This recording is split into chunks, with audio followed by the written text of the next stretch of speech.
কি রে কইলা, তোর তো কোনো খবর নাই। কি রে বেটা, তোর তো কোনো খবর নাই। তুই আরে কইলে কবিরাজ ধরে লই যাবি, আয় কদিন হাফের ডরে ঘর তো পারে ধারিনি। আর মামা এই কয়দিন কাম কাজে ব্যস্ত ছিলাম, এলার মনে নাই রে। তুই বেটা, তুই এটা কথা নি কইলি, তুই তো জানোস বেটা কি পরিমাণ একটা সাফের ভিতরে আছি। হাফের ডরে কদিন বেটা ঘর তো পারে থাকতেছি না। এটা আজকে তো মঙ্গলবার, আমরা অনেক দিন। তাড়াতাড়ি আয় বেটা।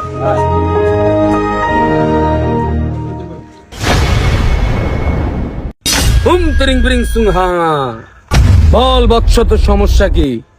বাবা আর ধন সম্পদ অনেক কম, দিন আনি দিন খাই, আর ধন সম্পদ বাড়াই দেন। বাবার পকেটে হালকা কিছু ঢুকাই দেন, বাবা দোয়া করে দিব। কত দিতে হইব বাবা? আমার পকেটে 10,000 দিয়ে দাও, ভালো করে বড় করে দোয়া করে দিব।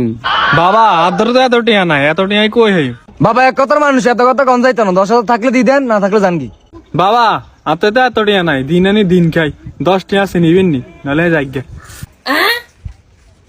এই বৎস থাম, আপাতত 10 টাকাই দে। বাবা আন্নার দোয়া করে দেন, দেন আর ধন সম্পদ বাড়ি যায়। আর আন্নার 10,000 না আরো বাড়াই দিন। ঠিক আছে বৎস, তুই বাসায় চলে যা, রাত্রে আমি দোয়া করে দিম। কি বাবা, না তো কম দামে দোয়া করে দেন, এটা ঠিক নেই। আর এবারে তুই এটা বুঝতি না, চুপ থাক। বাবা একটা কাস্টমার আই, তুই যা।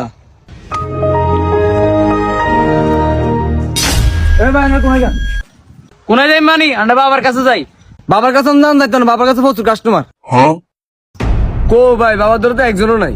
আর আনাটি বুঝতে না, এটা গাইবি কাস্টমার ভাই। শুনেন ভাই, বাবার কাছে সিরিয়াল অনেক, আর কে ফকড়ে কিছু দিয়ে দেন, আমি আগে দিয়ে দিন। আমি কি দালাল? আমরা দালাল মাল খাই না। ওই তুই বেটা আর বাবা লঙ্গে পরিচয় আছে। বেড়া বাবার কাছে আনা যাচ্ছে, আমার রাগ করবো। বাবা ভালো আছেন নিও? কিরে কইলে তুই নি কি লাইছস? বাবা আইছি তো একটা কাম এদের লই। আচ্ছা ব কিরে মুন্না, এটারে কিছু দিছিনি? না বাবা, এত বলে আনার চিনি। কিরে গলিল, তোর সমস্যা কি বল? বাবা সমস্যা না, সমস্যা এদের। ওই বেটা তুই কষ্ট কর। বাবা কিছুদিন আগে হাফ একটারে দুঃখ দিছি। আমি শুনছি হাফের দুঃখ দিলে বলে হাফ ওর যাবার কামড়টা এইটা নাই করতে পারে তেত্রিছি। কি কস বৎস, এটা তো একটা জটিল সমস্যা। এটা সমাধান করতে হলে তো বহুত টাকা লাগবে। কি রে কইলে এত কিতা কয়, কি বলে বউটিয়া লাগবে? আঙ্গুর খালি কেন মারো, তোমার এক গেলা সাইল দিলে ফ্রিতে জানাই দে। এই বৎস, তুই এটা কি কইলি? তাহলে হ্যাঁ যে আমার দ্বারা আইসিস কিনলাই। আচ্ছা বাবা ঠিক আছে, আর ভুল হয়ে গেছে। আচ্ছা আনুমানিক কত টিয়া লাগতে পারে? টাকার অ্যামাউন্ট তো আমি বলিনি, আমার ফিএস বলি দে। এত গুরুতর সমস্যা, 50,000 লাগবো। কি রে কইলে, আর কোন আনলি? এত তো 50,000 টিয়া চাই বেটা। 50,000 টিয়া হলে তো বেটা বিদেশে যেতাম গাড়ি, তুই আর হাফ আর কামড় দিতেন। বিদেশ যদি তোর ভাই বেড়ার দর থাকে, তাহলে তো তোর কামড় দিয়ে লিখবো। এই তোরা পিস পিস করে কি কস? না বাবা কিছু কই না। আচ্ছা আর একটু কনসে এত যেটা গিলে লাগবো।